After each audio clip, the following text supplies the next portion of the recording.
After 5 years of neglect, Ophelia finally left her controlling, cheating boyfriend, but he didn't take no for an answer, chasing her through continents. Little did he know, she'd already caught the attention of his powerful boss. As her ex spirals into chaos, she finds herself making headlines with someone new. Ding! This novel reminds you to click the subscribe button in the bottom right corner to read the complete novel. As the car drove over, Ezra rolled down the window. What are you spacing out for? Are you waiting for me to open the door for you? I was taken aback for a moment, then woodenly pulled open the door and moved to sit in the passenger seat. Sit in the back! Can't you see there's something in the passenger seat? Ezra's eyes filled with annoyance and disgust, his tone laced with disdain. I noticed a gift box on the passenger seat, which I had initially planned to place in the back casually. Upon hearing Ezra's demand, I didn't argue and moved to the back seat instead. As for the beautifully wrapped gift, I knew it was meant for his assistant, Aisling. In the past, I would have cried and made a fuss, demanding to know why he was buying gifts for Aisling again. But this time, I was calm, no longer interested in arguing with him. When we arrived at the jewelry store, I took out the ring, which was clearly a size too big, and placed it on the counter. Hello, please issue a refund. The ring was quite expensive, and the sales clerk greeted me with a smile. Sir, miss, if you don't like this design, I can recommend others for you. No need. I responded, my tone calm and resolute, causing Ezra to furrow his brow and give me a disgruntled look. What's gotten into you? Don't you want a ring for our marriage? He said, then turned to the clerk. Bring out the most expensive styles in your store. I stood off to the side, watching Ezra with his hands stuffed in his pockets, acting every bit like the stereotypical domineering CEO. I couldn't help but scoff internally. He hadn't realized that I had no intention of marrying him. In no time, a variety of beautiful wedding rings covered the entire counter. Ezra picked up the one with the largest diamond and slid it onto my finger. This one, it matches you. I looked at the ring, speechless. Apart from being big, it was ugly and tacky, a perfect reflection of Ezra's aesthetic. The sales clerk's insincere flattery, masked by a fake smile, added to the absurdity of the situation. Sir, you have great taste. This ring is the treasure of our store. After the discount, it's only 8 million. Hearing the clerk's servile compliment, Ezra couldn't help but smile smugly at me. Do you like it? I nodded perfunctorily. He swiped his card, and the elated clerk packaged it up for us. Just as we were about to drive away, Aisling's call came through, and Ezra's face instantly softened. Aisling, what's wrong? Even his tone had become tender and doting. Where is the gift you promised me? Why hasn't it arrived yet? All you care about is your clients, not me. Humph. All right, how could I ignore you? A small hiccup has happened, I'll bring the gift over to you right away. After hanging up the call, Ezra's face immediately turned icy cold again. He glared at me and jerked his chin slightly upward. What are you waiting for? Do you need me to ask you to get out of the car? I tugged up the corner of my mouth, giving him a smile devoid of any emotion, and then got out of the car. I had thought he was naturally indifferent and cold, but it turns out he also has a tender and considerate side. But the person who receives his gentle and considerate affections is never me. In his words, I'm just a small hiccup. I walked straight back into the shop and placed the newly packaged ring on the counter.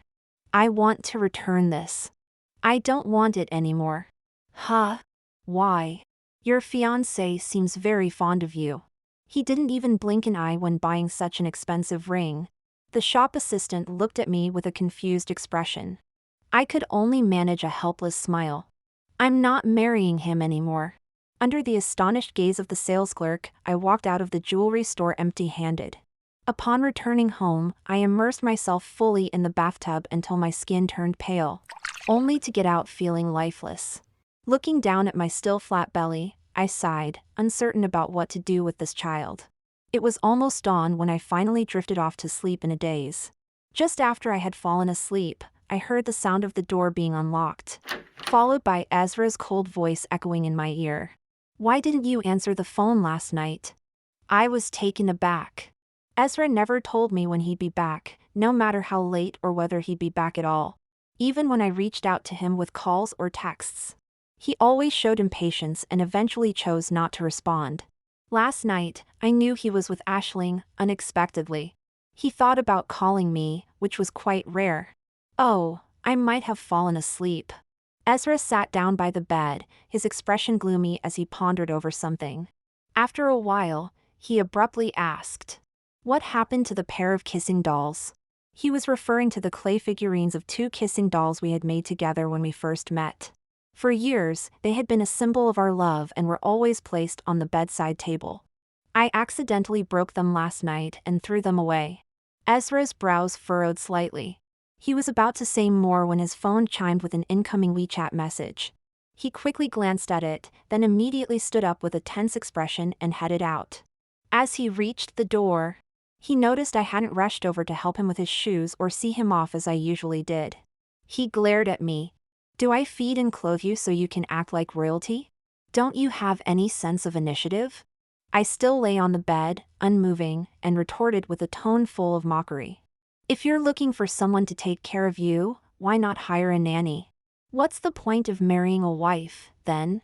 Seeing me dare to talk back, a shadow of anger quickly spread across Ezra's face. "You've even learned to talk back. You must be feeling brave." With that, he hastily swapped his shoes and, with a loud bang, slammed the door shut. A cold chuckle slipped from my lips, and I finally made a decision: his child is not worthy of being born.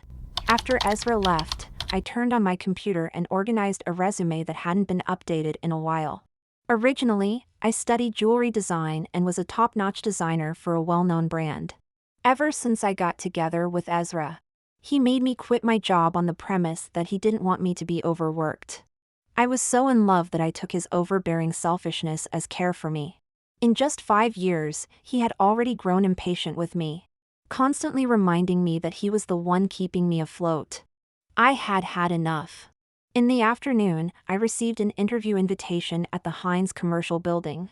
Coincidentally, while waiting for the elevator, I bumped into Ezra and Aisling in the lobby.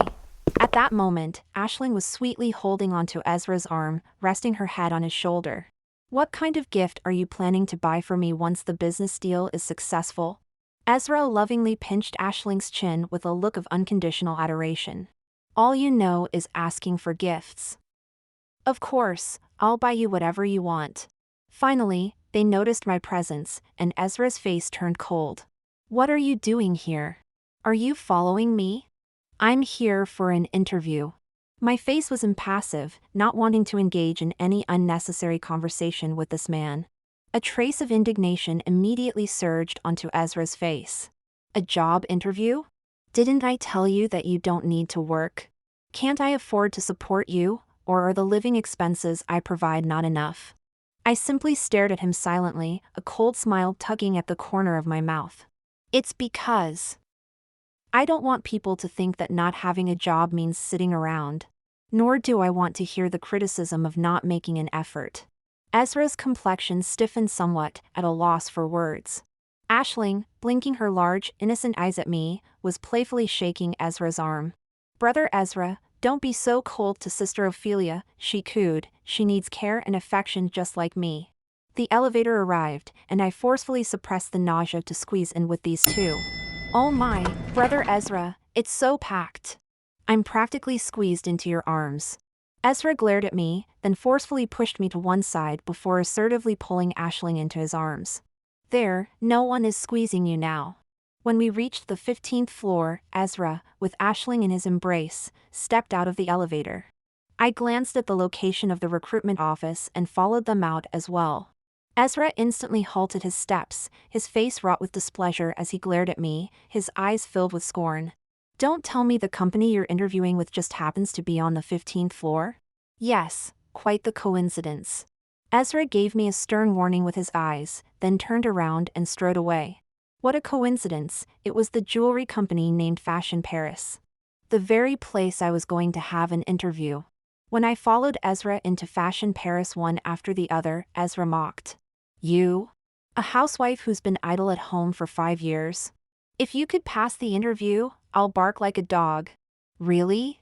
I've never heard you bark like a dog." Indeed, Fashion Paris was a top 3 global jewelry company with 3 rounds of interviews. The last being with the president, Vincent. By the time I finished chatting with Vincent and came out of his office, more than an hour had passed. I saw Ezra and Aisling standing on the platform with cold faces. Ezra angrily approached Vincent. "President Vincent, you're really disrespectful to me, Ezra. I came to discuss a cooperation, and you made me wait for more than an hour." Vincent slapped his forehead, his eyes full of apology. Sorry, I was just having a conversation with this candidate and completely lost track of time." Ezra looked me up and down with disdain, then said to Vincent, "A complete waste of your time. If someone like this can work for your company, I don't think Fashion Paris needs to continue doing business." Vincent stared at Ezra in disbelief, paused for a moment, then opened his mouth. "Mr. Abernathy, that's no way to talk. This designer is quite excellent. I've just exceptionally hired her to be our design supervisor." I slightly lifted the corner of my mouth, looking at Ezra with full anticipation, my tone mocking. "Mr. Abernathy, it's time for you to bark like a dog." The look on Ezra's face darkened instantly. He gritted his teeth and pulled Aisling towards the exit. Vincent, surprised, watched as Ezra left without discussing the matter at hand. Confused, he finally spoke up. "President Ezra, aren't we discussing the collaboration?" I gave Vincent a small smile. "President Ezra is busy entertaining his little assistant. Please handle the other arrangements yourself, President Vincent. I will begin work promptly tomorrow." "I'm grateful for this opportunity, President Vincent." Returning home, I made myself several delicious dishes and opened a bottle of red wine. This bottle had been bought by Ezra, intended to be enjoyed on our 5th anniversary of dating. Today was our special day. A week ago, I had made a reservation at a restaurant, but now, Ezra had not returned. Clearly, he had forgotten. Ignoring the situation, I called to cancel the reservation and poured myself a glass of wine. Today, at Fashion Paris, I had delivered a psychological blow to Ezra, the first one in 5 years that felt so satisfying. I didn't plan on humbly asking Ezra when he would be home or what he wanted to eat, as I had always done. Instead, I finished an entire bottle of wine alone, feeling content. Afterward, I went straight to bed, and even my dreams were sweet. I don't know what time it was when I was sleeping soundly, but a frantic call from Ezra jolted me awake. "You must come to Aisling's house right now, immediately." Before I could ask what was going on, he hung up. Looking at the time, I saw it was 3 in the morning. Initially, I didn't want to go, but then something from 5 years ago resurfaced. At the same time, 3 a.m., after a night shift, I had been cornered in an alley by a gang of drunken thugs. It was Ezra who disregarded his own safety, snatched a knife, and saved me. From that moment on, I loyally followed him every step of the way. The image of Ezra, covered in blood, was still fresh in my mind, and my heart softened. Dragging my hungover body, I mustered the energy to hail a cab and rush over. As soon as I stepped through the door, the harsh sound of violent vomiting filled the room, and the entire space reeked of alcohol. Ezra, hands full, was helplessly trying to wipe Aisling's mouth, who was lying on the bed. "What are you standing there for? Why aren't you making a hangover soup for Aisling?" I gritted my teeth and quickly cooked a bowl of soup as Ezra continued giving orders. "She's barely conscious. Do you think she can drink it herself?" I laughed a little, took out a spoon, and patiently fed Aisling one spoonful at a time. Ezra, still furrowing his eyebrows, commented, "You reek of alcohol. Why did you drink at home? Isn't it our 5-year anniversary? You were out drinking with Aisling, so can't I have a drink at home?" Ezra was momentarily stunned, the look in his eyes becoming somewhat obscure. "Brother Ezra, I'm so cold. I want a hug." In a half-asleep state, Aisling stretched out her arm, and Ezra glanced at me again. I just smiled. "I understand." Picking up my coat, I hastily left, leaving them alone in the room. Turning my head, I then headed to the hospital. Half an hour later, I terminated the pregnancy. When I got back home, I tidied up my belongings, picked up my suitcase, and walked out the door. Before leaving, I placed the refund slip for the wedding ring and the notification of my abortion surgery on the table. I then hailed a cab straight to the airport. Yesterday, I hadn't told Ezra that the position Vincent had offered me was as a design supervisor at a branch in Southeast Asia. By the time I reached the airport and was about to board, Ezra's calls came through urgently. As soon as I picked up, his angry roar hit me like a bolt out of the blue. "Belmont Ophelia, how dare you? Who gave you the nerve to divorce me and abort my child? Where are you? Get back here immediately. Otherwise, I'll search the entire world to drag you back." With a cold laugh, I retorted sarcastically. "I've heard the bark of CEO Ezra's dog. Goodbye."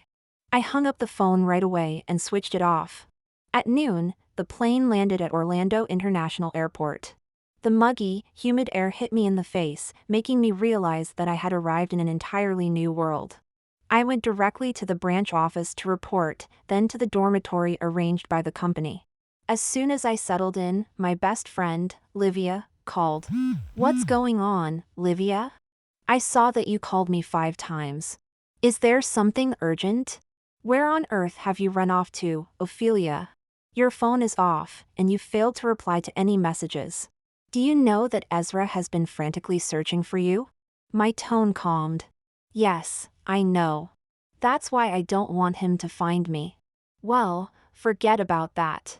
Hurry up and tune into the live broadcast. The whole world is watching Ezra propose to you.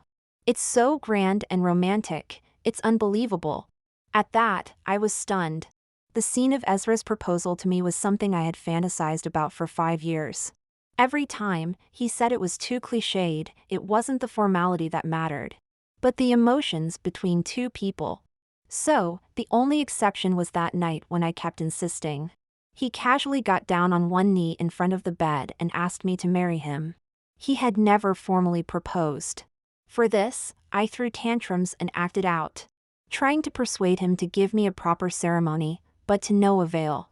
"So, where is this live broadcast you mentioned?" "It's in the Vision Vault's live room titled Beautiful Romantic Journey, with hundreds of millions of fans watching. Hurry up, there are at least a few million people watching online right now." I don't even use Vision Vault. I had forgotten the password, and my username was just a default set of numbers. I retrieved my password and logged back in. There was no need to search for the live stream room, as the home page was filled with advertisements for the proposal. I clicked into it directly. What I saw was a 5-star hotel lobby. The ground, walls, and ceiling were all adorned with fiery red roses, along with countless balloons and ribbons. In the center of the hall stood a 5-layered giant cake, surrounded by several stacks of champagne. In the vacant spaces on both sides of the hall, 2 Maserati luxury cars were positioned, and a house steed was placed on a table. What was even more exaggerated were the bundles of cash and several gold bars laid out nearby. Ezra, dressed in a crisp suit, held a bouquet of fresh roses in his arms. Holding a mammoth diamond ring in his hand, he got down on one knee, his eyes full of sincerity as he began to speak to me. "Ophelia! Come back! Marry me!" The onlooking masses in the live broadcast room were all abuzz. "Who is Ophelia? Where is she? Come out and accept your gigantic fortune. Look at me, Overlord! If she won't marry you, I will. Please propose to me. What kind of person is this Ophelia? She isn't coming out, how unappreciative." The whole proposal scene was filled with showy extravagance. It was certainly Ezra's style. If it were in the past, even if I didn't like his style, I would have been moved to tears by his sincerity. However, now I had already given up on him. This was only a last-ditch effort he made out of regret after I let go of him. This wasn't sincerity, it was blatant moral kidnapping. Actually, I had already appeared in the broadcast. But neither Ezra nor anyone else in the live broadcast room recognized that the digital username was me. I observed this farce as an outsider for a few minutes, quickly realizing that Ezra had lost his patience. He glanced at the onlookers at the site as well as the lively scene in the live broadcast room, then suddenly shouted, "Belmont Ophelia! I don't know if you're in this live chat room or not, but my patience is limited. You have 10 minutes to show up and accept. Otherwise, don't ever dream of receiving a marriage proposal from me again." I knew he was at his limit to have taken this step. I let out a cold chuckle, changed the digital account name to my own, and sent a message. I reject your marriage proposal. And don't harass me ever again. After sending the message, I immediately logged out. As soon as I left the live broadcast room, my phone started blowing up with calls from relatives, friends, and classmates. People following the event were bombarding me with calls and WeChat messages. Ezra, like a madman, tried calling me more than a dozen times in a row. I turned off my phone, lay down, and the world finally fell quiet. The next morning, as I was about to go to work, I saw a figure I never wanted to encounter again standing at the entrance of the company. Ezra coldly blocked me outside the door. Ophelia, let's talk. Move aside. I have to work, and I don't have time to waste on you. Using his tall stature and long legs, Ezra blocked me from entering. The general manager of the branch, a Thai man named Benedict, came out with his bodyguards and spoke in fluent Chinese. Belmont Ophelia, welcome to our team. Do you know this man? Hello, Benedict. No, I don't know him. With a gesture from Benedict, the two tall bodyguards immediately escorted Ezra out.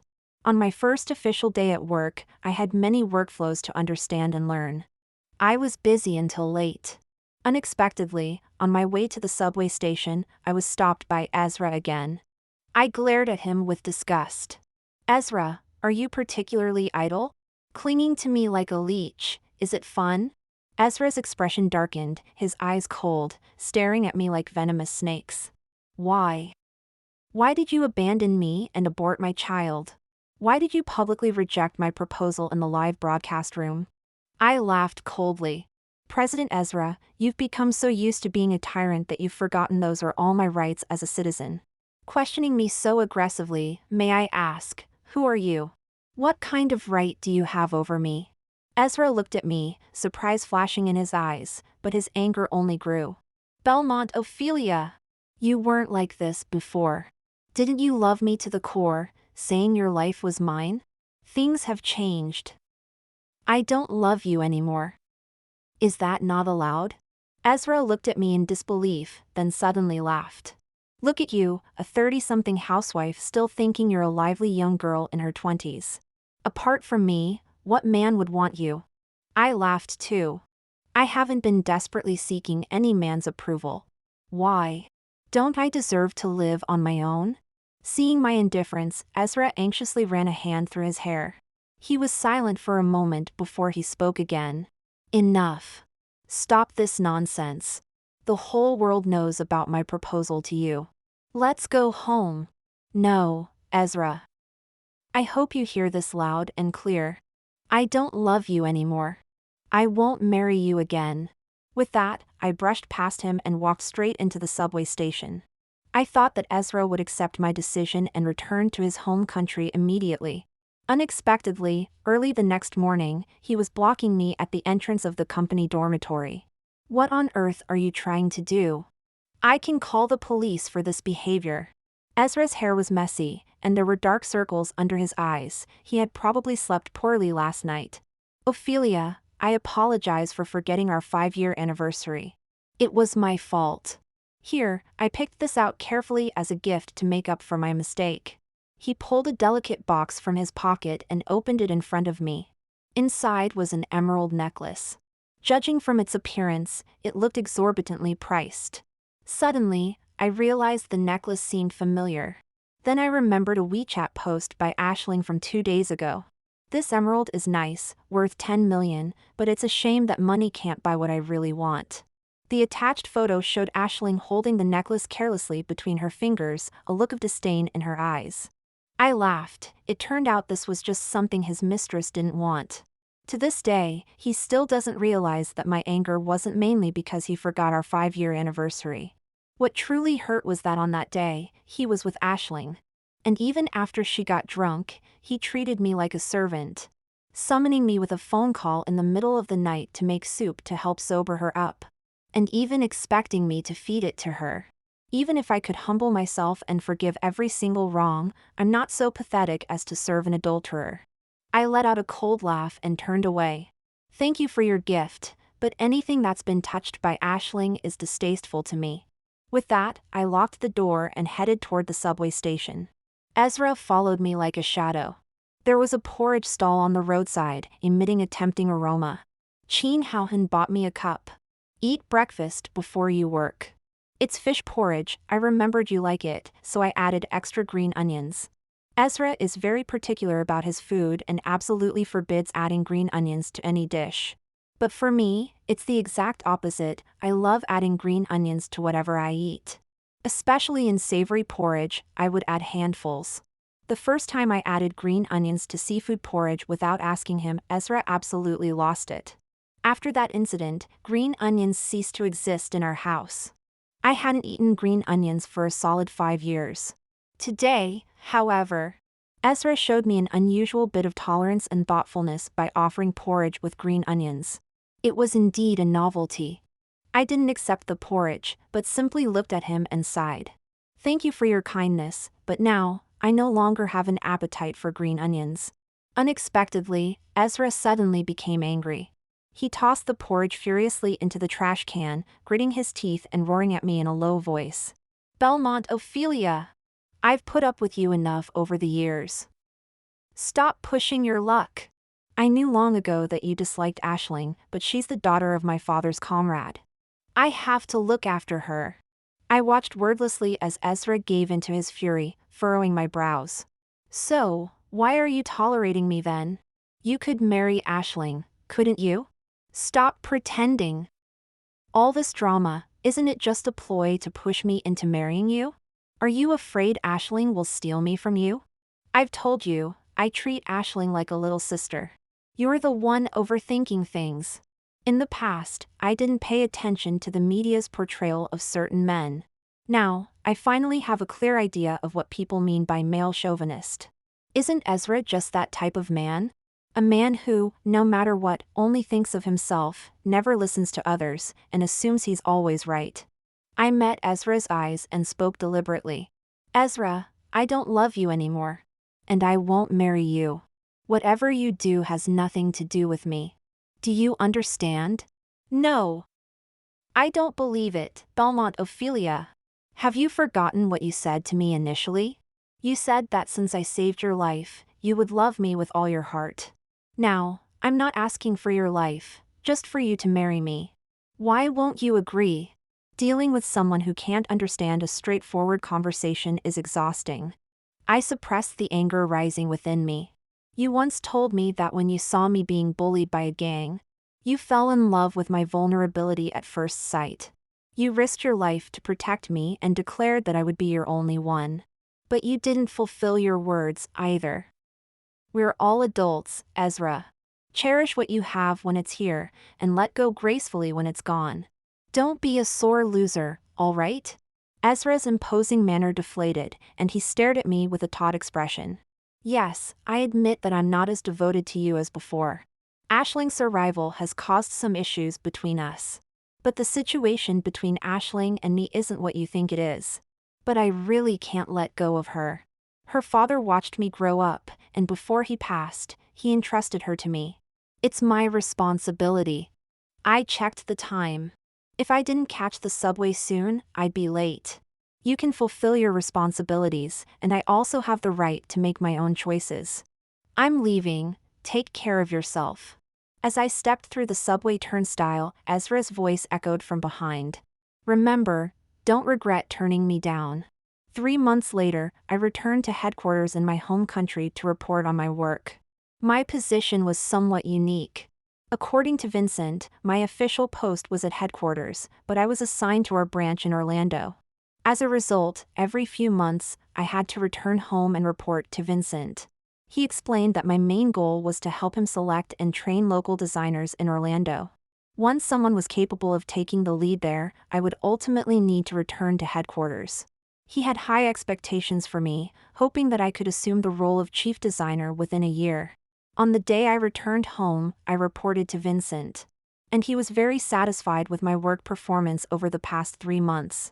After work, he invited a few of the company's executives and took me to a 5-star restaurant for dinner. After the meal, everyone left, and I was ready to head to the nearby hotel arranged by the company. Vincent stopped me. Ophelia, The hotel is a bit far from the company. Let me take you there. Seeing Vincent's car parked right outside and feeling a bit tired, I didn't refuse. Just as I was about to get in the car with Vincent, an arm reached out from behind and pulled me back. Ophelia! Wait a minute. I turned to see Ezra, and my expression immediately turned cold.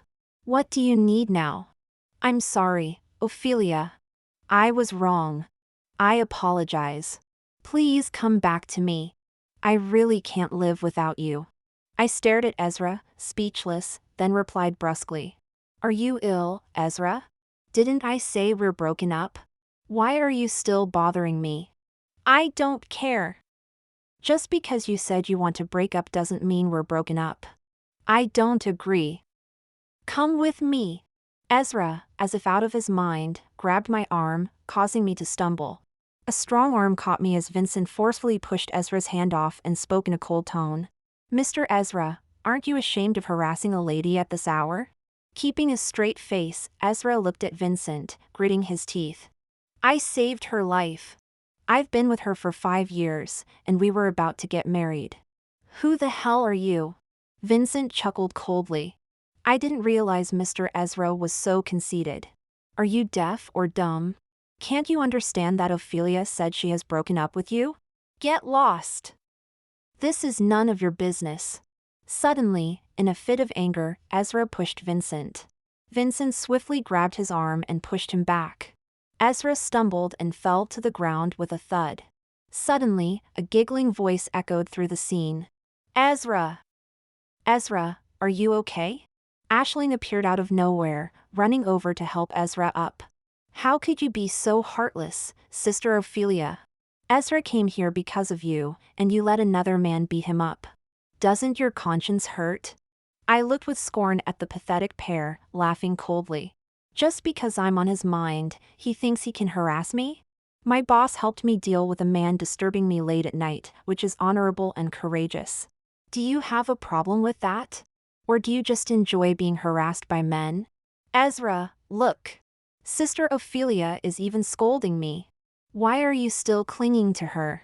Ezra impatiently pushed Aisling aside and looked at me. Ophelia, believe me. It's always been you that I love. My relationship with Aisling is not what you think.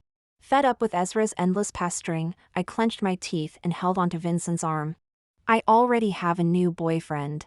Ezra, please stop bothering me in the future. Ezra stared wide-eyed at me, then turned to look at Vincent. Vincent immediately placed his hand on my waist, wrapping me fondly.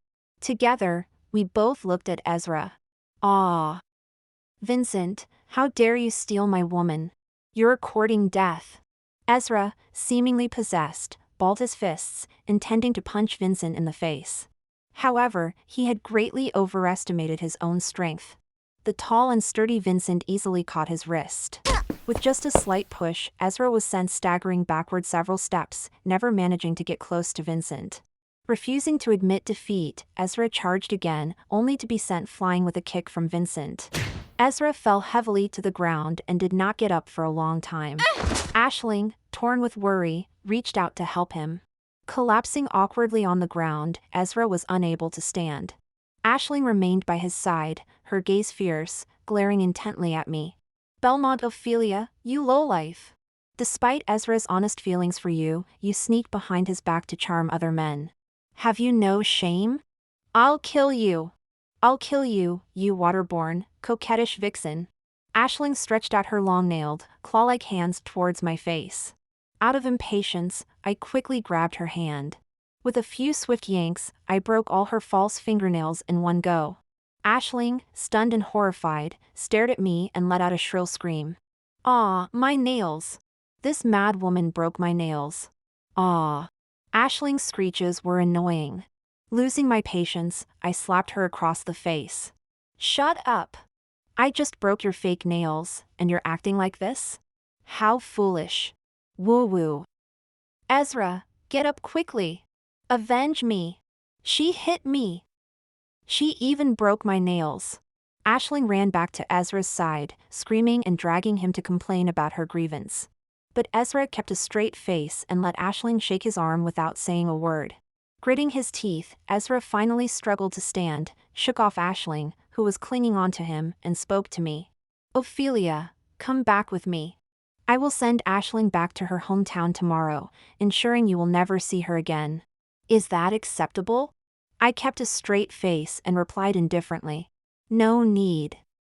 You may leave. So, it's because of this man that you want to break up with me, right? Taking a deep breath, I said. Yes. Are you satisfied now?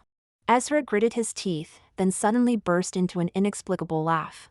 Not right, I see it now, you're just pretending, right? So, you still love me, don't you? Ah, enough. Ezra, I don't love you anymore. I won't ever love you in this lifetime. Regardless of whether I fall in love with another man, I won't love you anymore. Do you fucking understand? I'm really fed up. I'm on the verge of losing my mind because of this narcissistic, arrogant, and presumptuous man. Ezra was taken aback by my sudden outburst and stepped back a few steps. Vincent patted my shoulders, comforting me. Okay, don't argue with this type of person. Let's go. Wait! Ophelia! Can you tell me what I have to do for you to come back to me? Ezra couldn't help but approach again. The only thing I want to tell you is to scram. After saying that, I kicked at Ezra and slammed the car door shut with a bang. A few minutes later, Vincent dropped me off at the hotel. He warned me, concerned, call me if anything happens. I won't let that lunatic harass you anymore. I sheepishly looked at Vincent. I'm sorry for using you as a shield today. Also, thank you for helping me get out of that situation. Oh. I want to ask, can I take seriously what you said when you called me your boyfriend today? I was taken aback, looking into Vincent's intense gaze, my face becoming somewhat dazed for a while. Honestly speaking, I haven't interacted with Vincent much. But I know he's a successful young entrepreneur and noticeably talented. However, I don't know much about him. Before today, I'd never really thought about his question. Seeing my hesitation, Vincent raised an eyebrow. It's okay, it was just a casual question. Don't rush to answer. You should go ahead, I'll leave first. Back at the hotel, I couldn't sleep well all night. With the scene of Ezra, the madman, persistently bothering me, on my mind one moment. Then Vincent's handsome face kept popping up in my mind. I had so many dreams. It wasn't until the next day, when I woke up, that my heart still fluttered, recalling the recent events.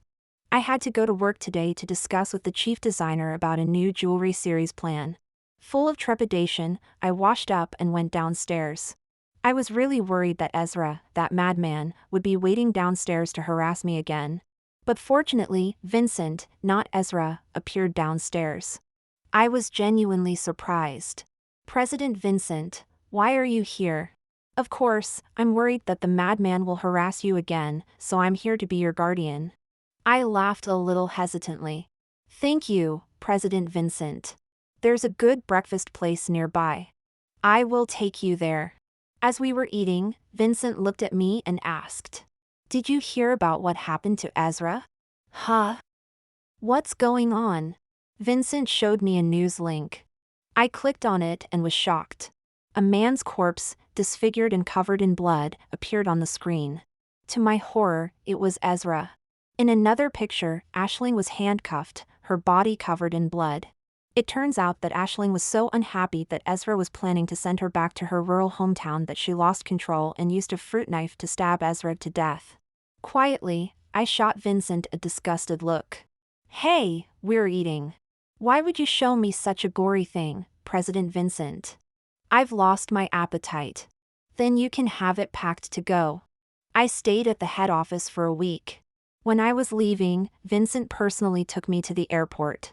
Just before the security checkpoint, Vincent suddenly kneeled on one knee in public, took out a ring, and said to me, Miss Belmont Ophelia, would you like to be my girlfriend? I nodded emphatically, and we hugged tightly. 3 months later, I returned home once again, and Vincent proposed to me. I decided to stay and was promoted as the chief designer at headquarters. After all the twists and turns, I finally found a man who loves me, and who is also worth my love.